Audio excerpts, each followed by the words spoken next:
right, welcome back, everybody. Ready for another deep dive? Definitely. Always ready to dive in. Okay, good. So this one, we're really trying to get into the nitty-gritty of like the entrepreneurial mindset. Right. And to do that, we're going right to the source. We're talking Donald Trump. We're talking Robert Kiyosaki. Yeah, some big names there. Big names. Their book, Midas Touch.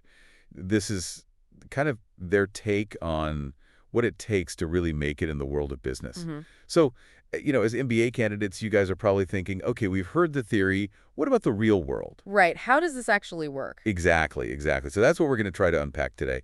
How did these guys view risk? How do they view failure? Yeah. Is it different than what you might hear in, your typical business school classroom? Sure, the textbook versus the street smarts. Exactly. And what are some of the concrete examples, the stories that they share in this book to illustrate their points? Right, yeah. So you're ready to kind of get our hands dirty with this one?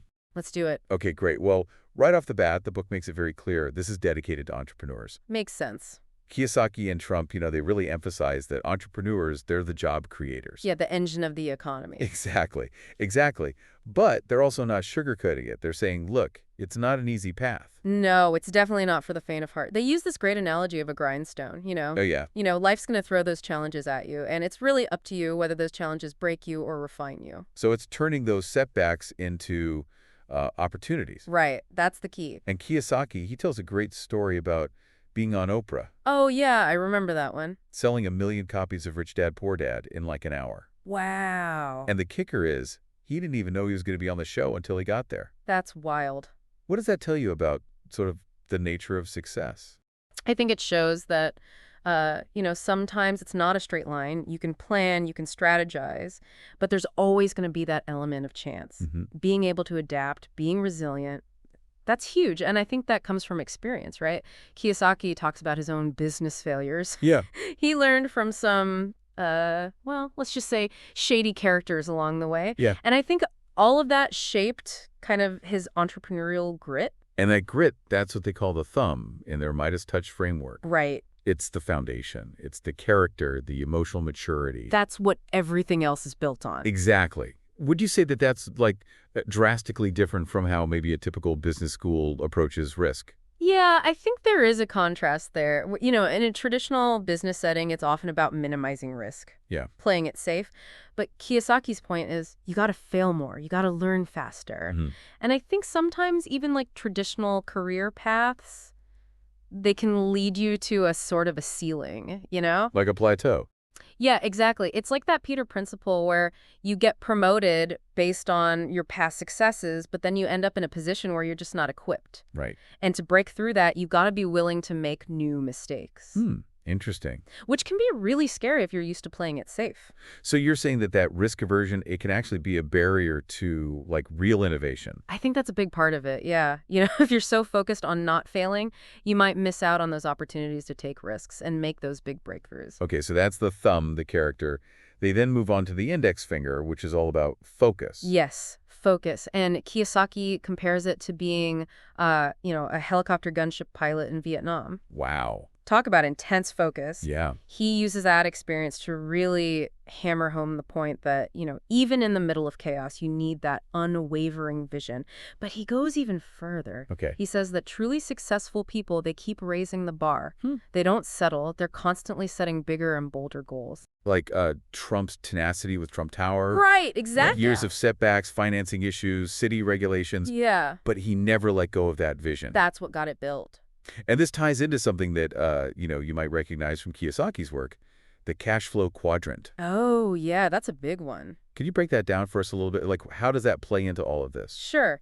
Basically, it's a way of looking at, the different ways people earn income. Okay. You've got your employees, your self-employed, your business owners, and your investors. Okay. And, it's kind of like a map. You get to choose your path. Right. And Kiyosaki's saying the goal is to move towards kind of that business owner and investor quadrant. Exactly. He thinks that's why you find, true financial freedom. Instead of just trading your time for money, you're building something that generates income. So working smarter, not just harder. Exactly. But he also cautions against becoming too specialized. He uses this interesting analogy of a triangle. He says traditional education, it focuses on the inside of the triangle, whereas military school teaches you skills on the perimeter. What's he getting at there? That's a great question. What is he getting at there? I think it's about having a breadth of knowledge. Even as you develop expertise in a specific area, you need that strong foundation, but you also got to be able to expand your horizons. Okay. It's that balance that's really key to, grasping that Midas touch. So we've got the thumb for character, the index finger for focus. What comes next in this five-finger framework? Well, get ready because we're moving on to the middle finger, and that represents brand. Ooh, interesting. Yeah, this should be a good one. All right, let's dive in. Kiyosaki actually starts this whole brand section with a story that might sound familiar, buying a fake Rolex. Oh, yeah, that one really stood out. Yeah, his rich dad, he really let him have it for that one. It wasn't just about the watch, though, was it? No, definitely not. It was a much deeper lesson about, what it means to respect brands, what it says about you. And kind of the message you send when you're cutting corners like that. Exactly. If you're willing to be dishonest, even in those little things, it can really erode that foundation of trust. He was really trying to teach Kiyosaki that building a business, it's like building a brand. You got to have that integrity. Absolutely. Yeah. It's almost like you're building, I don't know, like a house on sand. It's not going to last. Right. Exactly. And on the flip side, when you do have a strong brand, it becomes like this incredibly valuable asset. Yeah, it's huge. And I think that's what Kiyosaki learned through his experience licensing those big rock bands like Pink Floyd. Oh, yeah, he talks about that. He realized you're not just selling a product, you're tapping into something much bigger. Like a whole fan base, their loyalty. Exactly, their emotions. It goes beyond just, the nuts and bolts of the product itself. It's like a feeling, a connection. But then, Kiyosaki, he had this realization. He wanted his business to have like a real positive impact. Right, yeah, he talks about shifting his focus. Yeah, more towards educational products. It's like he was searching for something deeper, something more authentic. Like a purpose. Yeah, he talks about wanting to leave a legacy, make a real difference through his work. It's about aligning your business with your values, being true to yourself. And he even turned down a really lucrative offer, right, to endorse mutual funds. Yeah, he said it just didn't fit the Rich Dad brand. I mean, that's a big decision, walking away from that kind of money. But it shows he understood the cost of compromising his values. Absolutely. Building a brand, it takes time. It takes consistency. It takes a real commitment to your principles. It reminds me of what Kathy Ulrich talks about, those heart and mind brands. Oh, yeah. She contrasts those with businesses that are just focused on, the bottom line, the profits. What makes those heart and mind brands so different? Well, I think it's about connecting with your customers on an emotional level. Okay. They tap into something much deeper than just needing a product or service. It's like they have a soul, a purpose that resonates with people. So it's not just transactional. It's about that human connection. Right. Okay, so we've got character, we've got focus, we've got brand. What's the next finger in this Midas Touch lineup? Well, we're moving on to the ring finger. And that, my friend, represents relationships. Ah, relationships. That's where it gets real. Yeah, this is where we talk about partnerships, about deals, and really about the importance of choosing the right people to work with. That's something that I think a lot of entrepreneurs struggle with, especially early on. How do you navigate all of that? It's tough, and Kiyosaki's really open about his own struggles. He talks about having some really bad business partners. Yeah. He learned some hard lessons about trust and betrayal along the way. Yeah, he even mentions his rich dad warned him about certain individuals, Yeah. but he didn't listen at first, Oh, we've all been there, right? thinking we know better. And then, bam, reality hits. And those lessons can be expensive. Kiyosaki talks about losing, a serious amount of money because a partner just took off with the funds. Ouch. Yeah, not fun. But it taught him a really valuable lesson about the difference between a partnership and a deal. Okay, so what's the difference? Well, he came to see deals as a way to be more flexible, to minimize those risks of personal conflict. Right. Have clear boundaries. And I think Trump has a good anecdote about this too, with that dishonest building superintendent. Oh, yeah. Yeah, he tells that story. It really highlighted the importance of having those clear contracts, those agreements in place. Right, protecting your interests from the beginning. Exactly. And Kiyosaki even compares it to, having a prenuptial agreement. Oh, wow. Okay. It's about addressing those potential conflicts before they even have a chance to blow up. So like an exit strategy. Yeah, you need to have a plan just in case. Things don't always work out the way we hope. Yeah, it sounds a little pessimistic, but I guess it's about being realistic, right? Being prepared, but look, it's not all doom and gloom.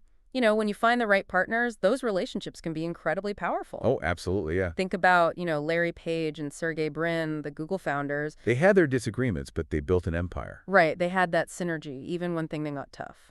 So I guess the takeaway is choose those partners wisely, recognize the power of collaboration, and make sure everything is crystal clear on the legal and financial side. Couldn't have said it better myself. Now, this brings us to that final finger in the Midas Touch framework, the pinky finger, and you know what that represents. What's that? Networking. Networking, right? Networking, and this is where Kiyosaki draws a line between, those A quadrant entrepreneurs, the self-employed folks, Yeah. and those D quadrant entrepreneurs, the business owners. He sees networking as like a key skill for actually scaling a business.